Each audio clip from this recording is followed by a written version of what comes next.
Good morning everybody. Today Sunday, आज Sunday के दिन वीडियो अपलोड किया। रीसेंट वीडियोस जो अपलोड किए उसमें कुछ खास व्यूज़ नहीं दिख रहे थे एंड मैंने व्हाट्सएप पे भी बताया था कि unless you view my previous videos I won't be able to upload further ones. Anyway, moving on, मैं अपना काम कर रहा हूँ। मूविंग ऑन, आज जो है ये this is the third lecture, May 24th 2020 Sunday morning मैं अपलोड कर रहा हूँ। This is the third and final lecture for lesson 3A। जैसा मैं बताया था, I told you in advance, पहले बताया था कि लेसन नंबर 3 बहुत बड़ा है, lesson number 3A। In fact lesson number 3 इतना बड़ा है कि there is 3A and 3B। Not just that, 3A का आज ये थर्ड एंड फाइनल लेक्चर है और आज के लेक्चर में हम 2-3 चीज़ कवर कर रहे हैं। सबसे पहले exceptions to the law of demand, then variation in demand, finally change in demand. आज हम ये 3 चीज़ कवर कर रहे हैं आज हमारे इस छोटे से वीडियो में। होपफुली 10-12 मिनट में ख़त्म होना चाहिए।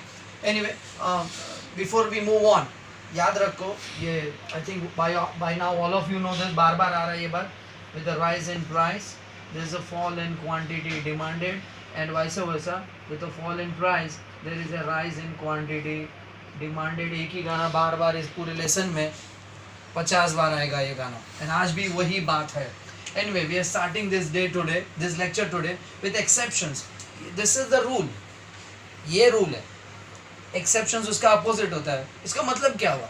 In the case of these exceptions, the law of demand would not apply, or the reverse of it. तो the genuine ये है, original rule ये है जिसमें downward sloping। तो take a look. This is how the diagram would look in this case, क्योंकि ये उल्टा है और exception है।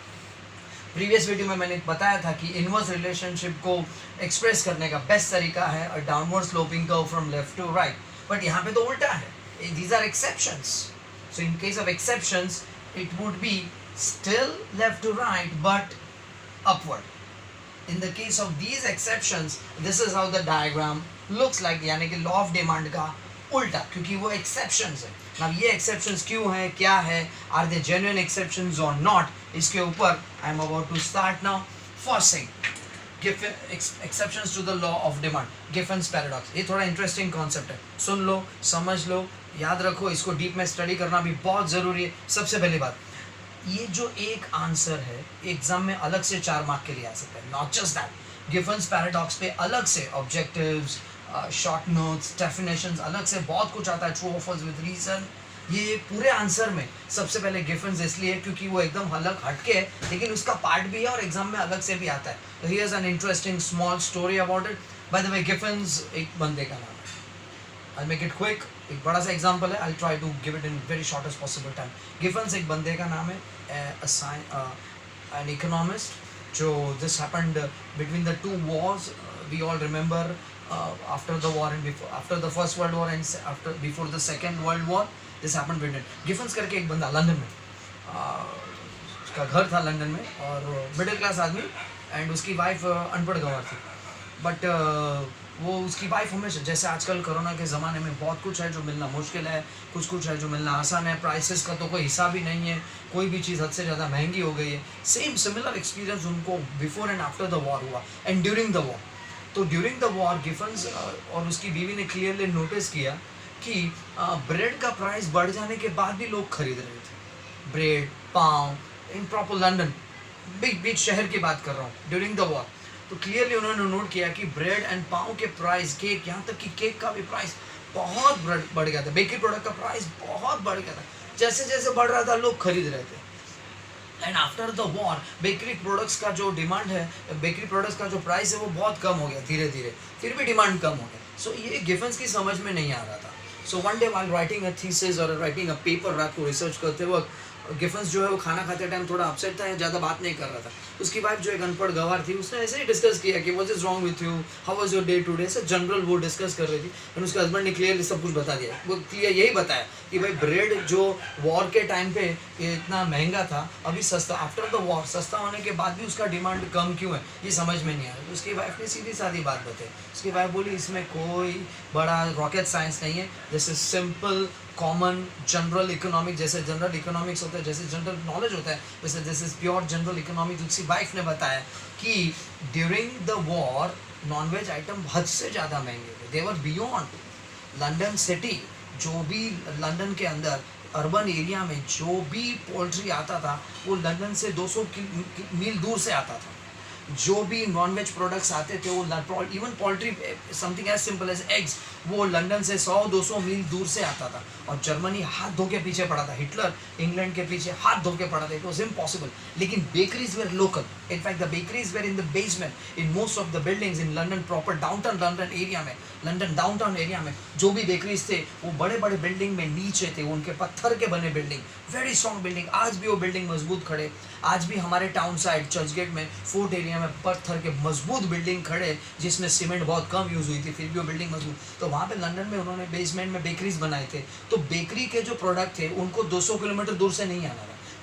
बेकरी के प्रोडक्ट लोकली अवेलेबल थे, तो बेकरी के प्रोडक्ट महंगे होने के बाद भी खरीद रहे थे। बट आफ्टर द वॉर जैसे नॉनवेज आइटम्स शहर में आना शुरू हो गया, so the prices of bread fell down and still people chose not two by, क्योंकि ड्यूरिंग द वॉर लोग वैसे भी सिर्फ ब्रेड ही खा रहे थे। तो ये गिफन्स का जो पैराडॉक्स है वो उसकी वाइफ ने, एक अनपढ़ गंवार बीवी ने उसके लिए सॉल्व करके दिया। And on the basis of that discussion with his wife he wrote a paper and London school of economics ने उसको फर्दर एक्सेप्ट करके it was publicised and it is now a systematic body of knowledge. ये सब एक अलग से answer में आ सकता है। दिस इज गिफन्स पैराडॉक्स, जिसमें ये बात सॉल्व हो गई कि ड्यूरिंग द वॉर ब्रेड जो एक इंफीरियर कमोडिटी है उसका प्राइस बढ़ने के बाद भी डिमांड बढ़ा, क्योंकि सुपीरियर क्वालिटी ऑफ गुड्स जो नॉनवेज है, हमारे यहाँ पे भी ऐसा होता है कि अगर नॉनवेज बहुत महंगा हो जाए तो वेजिटेबल्स का डिमांड बढ़ता है, या अगर वेजिटेबल्स बहुत महंगे हो जाए तो पोटैटो का डिमांड बढ़ जाता है। So in comparison to green vegetables potato would be inferior. I'm talking about best quality potatoes. I'm not talking about कचरा potatoes. I'm talking about regular quality potatoes. Potato चाहे कितना भी अच्छा क्यों महंगा क्यों ना हो, it would still be inferior in relation to green vegetables. The very same green vegetables would be very very inferior in relation to non vegetarian products. In fact हमने कई बार ये सुना है नॉन वेज खाने वाले लोगों के मुंह से कि ये तो ग्रीन वेजिटेबल तो घास फूस है। Next is Prestige goods. Prestige goods मतलब एक बार इज्जत पे बनाई। अगर आप किसी को कोई व्यक्ति किसी को जलाना चाहता है, कोई पर्सन किसी को दिखाना चाहता है कि I can by this, I can afford this, हमारे पास ये है, तो एक बार अगर मन में ठान लिया कि हमें दुनिया को दिखा देना है या सामने किसी को जलाना है, तो फिर भी किसी भी तो इसका मतलब है कि वो किसी भी कीमत पे हो खरीदेगा। वो प्रोडक्ट हकीकत में कितने का है या कितने में मिलना चाहिए, that is all, that is irrelevant. What really matters is हमारी प्रेस्टीज का सवाल है। कई बार लोग कम पढ़े लिखे लोग होते हैं या कई बार ऐसे गरीब लोग भी होते हैं, वो अपने बच्चों की शादी बहुत हाई लेवल पे करते हैं, बहुत खर्चा कर डालते हो, फिर रोते हैं क्योंकि वो दुनिया को दिखाना चाहते थे कि हमने अपने बच्चे की शादी हाई लेवल पे की, बहुत खर्चा करना है। Next is speculation. ये इसके पहले बात हो गई। Speculation means you are anticipating a rise और fall in price and your decisions are based on that anticipation, that is speculation. I give you an example. ये इसके पहले बात हो गई कि टमाटर का प्राइस अगर 30 से 40 होता है तो ideally the demand should go down, क्योंकि 30 से 40 है। लेकिन वो भैया हमसे कहता है कि अरे ये तो 30 से 40 हुआ है, 60-70 भी हो सकता है, तो डर के मारे हम खरीदते हैं। So although the prices are going up in case of tomatoes, तो demand will still be going up. Next is price illusion. Illusion यानी एक भ्रम, एक मन में, लोगों के मन में एक ये भ्रम होता है। शायद कुछ हद तक हम सब इसका शिकार है। Even me, even I sometimes feel, जब भी मुझे समझ में नहीं आता है कि वो चीज़ अच्छी है कि बुरी है, या इसमें इस पर्टिकुलर प्रोडक्ट को अच्छी रेंज में अगर खरीदना है तो क्या करना चाहिए, उसके क्या फीचर्स होते हैं उस प्रोडक्ट। मैं से कभी कभी वो थोड़ा सा महंगा वाला ले लेता हूँ to be on the safer side, क्योंकि मैं अकेला था। I didn't have my wife with me. अगर मुझे अच्छे क्वालिटी के चावल खरीदने हैं तो ये तो थोड़ा लेडीज़ का डिपार्टमेंट होता है, I am not good at it. तो अगर मैं अकेले गया हूँ अच्छे चावल खरीदने के लिए, तो मेरे पास एक सीधा साधा शॉर्टकट है, मैं थोड़े से महंगे खरीद लूँगा। That way I would be on the safer side. पैसा चला गया, लेकिन एक घटिया चीज़ तो नहीं आई घर पे, कई बार रिप्लेस भी नहीं होता है। तो लोगों के मन में ये भ्रम होता है कि अगर महंगा है तो अच्छा ही होगा, या अगर सस्ता है तो घटिया ही होगा। इसका मतलब ये कि अगर किसी चीज़ का प्राइस बढ़ते रहता है तो लोग सोचते हैं कि भाई इसकी लगता है बहुत डिमांड है, लगता है कि अरे भाई ये तो बहुत बिक रहा है, इतना प्राइस बढ़ने के बाद भी बिक रहा है, मतलब सचमुच अच्छा होगा, which is not necessarily true. Many times top class actors जो करोड़ों रुपए लेते हैं फिल्म बनाने को, फिल्म में अपीयर होने को, उनके बाद भी घटिया फिल्म एंड घटिया एक्टिंग हो सकती है। Next is ignorance. कभी कभी प्राइस कम हुआ तो किसी को पता ही नहीं है, या मार्केट में सब जगह पे प्राइस कम हो गया तो इस बंदे को पता ही नहीं, फिर भी वो खरीदते जा रहा है या खरीद रहा है बिंदास, ही हैज़ नो आइडिया कि प्राइस कम हो गया या बढ़ गया। Finally habitual goods. Habitual goods तो ये बात हो गई। हैबिचुअल यहाँ पे जी एडिक्शन की बात नहीं है, ऐसा नहीं है कि जब भी हम हैबिचुअल गुड्स की बात करते हैं तो हमारे दिमाग में सबसे पहले ख्याल आता है सिगरेट, दारू वीरू। ऐसा नहीं है, ये दोनों चीज़ तो ऑफकोर्स बदनाम है एंड बुरी भी है, बट हम लोग नोट करना भूल जाते हैं, वी फॉरगेट और वी फेल टू नोट कि हमें लाइफ में बहुत सारी चीज़ों की आदत होती है। अपनी बात ले लो, मोबाइल के कितने आदी है हम, ये अपने आप से पूछो, मुझसे मत बताओ। हम सबको किसी न किसी चीज़ की आदत होती है।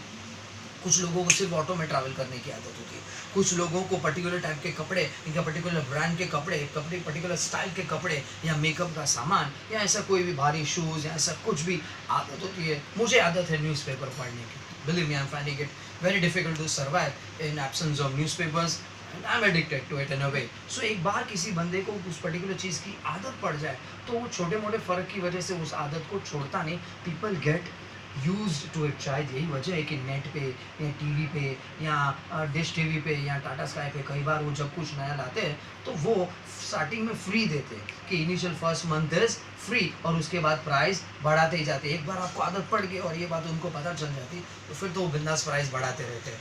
Moving on, the next part is variation in demand. वैसे देखा जाए तो ये variation in demand and change in demand दोनों सेम ही लगते हैं, क्योंकि variation and change are synonyms.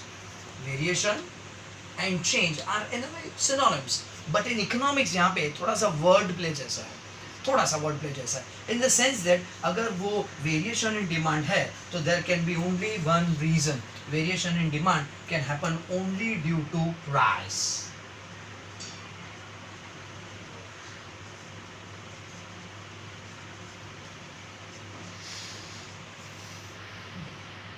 अगर प्राइस कम होने की वजह से डिमांड बढ़ता है तो it is called expansion in demand, और अगर प्राइस बढ़ने की वजह से डिमांड कम होता है तो it is called contraction in demand.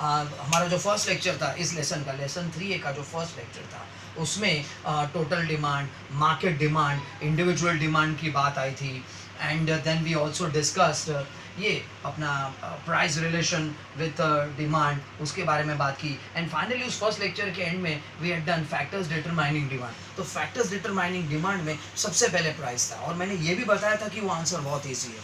मैंने ये भी बताया था कि आंसर बहुत IMPA अच्छा मार्क्स मिलते हैं और बहुत इजी है, सिर्फ लंबा है, साइज में एक्सप्लेनेशन भी जनरल वर्ड्स में हो सकता है। लेकिन मैंने तब एक बात और बताई थी कि सबसे इम्पॉर्टेंट है प्राइस, और मैंने ये भी बताया था कि एक तरफ प्राइस, दूसरी तरफ 10 रीज़न हो सकते हैं, 50 रीज़न हो सकते हैं, 60 रीज़न, 1000 रीज़न हो सकते हैं for determination of price of demand for the particular. तो यहाँ पे एक तरफ प्राइस और बाकी सारे रीजंस अलग। हमने उस दिन उस लेक्चर में नोट किया कि there were 11 to 12 determinants of demand, factors determining demand, और उसमें लास्ट में कुछ 3-4 अलग भी अदर फैक्टर्स भी थे। हमारे फर्स्ट लेक्चर के मेन पॉइंट्स में इसी लेसन में आपको दिखेगा there is an answer called factors determining demand. तो वो जो भी 10-12 फैक्टर्स थे उसमें पहला वाला यहाँ पे, बाकी सारे उस तरफ। If the reason, see variation in demand is further divided into two parts: expansion of demand, contraction of demand. तो expansion of demand में there is a rise in demand, downward.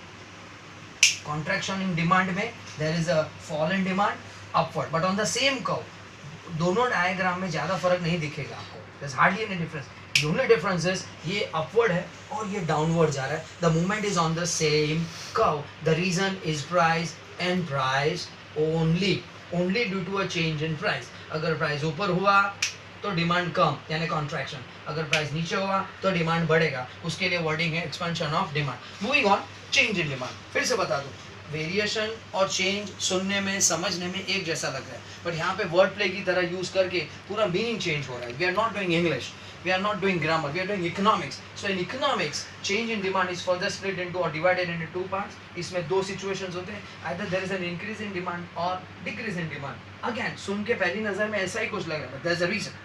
फर्क है, and I'll tell you the difference. The difference is other determines reasons other than price. Price छोड़ के season change हो गया, market में season change हो गया, मार्केट में सप्लाई फैक्टर्स में चेंज आ गया, मार्केट में कुछ और फर्क हो गया, लोगों का टेस्ट एंड फैशन चेंज हो गया। There can be so many changes, there can be so many reasons. उस दिन जो भी थे, गवर्नमेंट का टैक्सेशन पॉलिसी चेंज हो गया, उस पर्टिकुलर प्रोडक्ट पे सब्सिडी ऑफर हो रहा है, it can be anything. Price उतना ही है, प्राइस में कोई चेंज नहीं होने के बाद भी डिमांड जो है वो कम ज़्यादा हो रहा है। तो here's the thing, here's the feature, एक इम्पॉर्टेंट फीचर है जिसे आपको याद रखना होगा कि यहाँ पे there was movement on the same curve. यहाँ पे movement is not on the same curve. If it is increase in demand तो the movement is to the right of the original curve, and if there is decrease in demand the movement is to the left of the original curve. ये जो dark है ये आपका original curve है, और ये जो डॉटेड है वो next of the subsequent curve है कि पहले इतना ही था, डिमांड बढ़ गया, डिमांड बढ़ के यहाँ से यहाँ तक आया. The reason is not price, the reason is other than price. Season change हुआ, लोगों का टेस्ट चेंज हो गया, गवर्नमेंट पॉलिसी चेंज हुआ, there can be anything else. यहाँ पे decrease in demand, decrease in demand में this dark one is your original curve, and the subsequent curve जो बाद में डिमांड कम होना है तो वो सिचुएशन यहाँ पे द डॉटेड डैश वाला लाइन जो है वो ये, this is a subsequent curve. ये there is a decrease in demand because of factors other than price. Price उतना ही, सीजन चेंज हो गया, फैशन चेंज हो गया, लोगों का टेस्ट चेंज हो गया, गवर्नमेंट का टैक्सेशन पॉलिसी चेंज हो गया, there can be any change, कुछ भी फर्क आ गया, एंड जो डिमांड है वो इधर से इधर आया. सो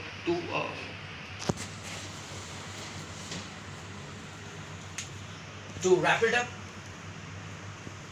क्विकली, सबसे पहले आज ये तीसरा पार्ट है इस लेसन का, third and final part, May 24, 2020 Sunday. आज हम 3 चीज़ कर रहे हैं इस लेसन में. Exceptions to the law of demand, variation in demand, change in demand. Exceptions मतलब they are opposite to the rule. This is the rule, ये रूल है, ये रूल है, रूल से अलग हटके तो उसको एक्सेप्शन कहते हैं. And in the case of exception you still have a curve from left to right but upwards moving, यानी प्राइस बढ़ते जा रहा है फिर भी डिमांड बढ़ते जा रहा है. ये तो एक्सेप्शन हो गया.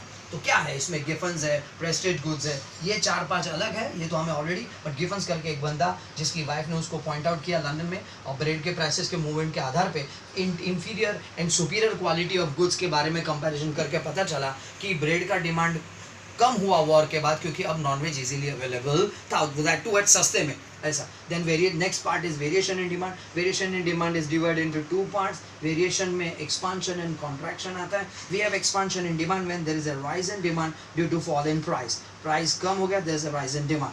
कॉन्ट्रैक्शन इन डिमांड में there is a fall in demand because there is a rise in price. ये कर्व अपवर्ड्स मूव कर रहा है, घुमा फिरा के. डायग्राम में ज़्यादा फर्क नहीं है, दोनों ऑलमोस्ट सेम ही लग रहे थे. Only damning evidence of difference is कि यहाँ पे अपवर्ड मूवमेंट है, यहाँ पे डाउनवर्ड मूवमेंट है. वेरिएशन इन डिमांड जैसा ही दिखता है change in demand, but still there is a reason and still there is a huge difference कि यहाँ पे reasons other than price. Here the only reason is change in price, और यहाँ पे reasons other than price, taxation, लोगों का taste change हो गया, एवरीथिंग. दोनों डायग्राम भी ऑलमोस्ट सेम ही लग रहे हैं. In case of change in demand is further split into increase in demand and decrease in demand.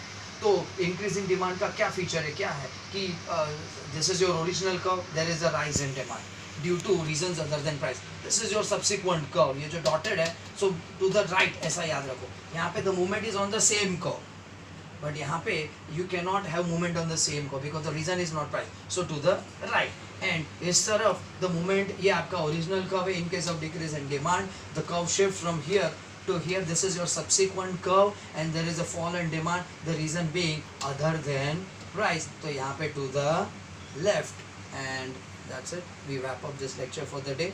Thank you very much. Our next video comes hopefully tomorrow.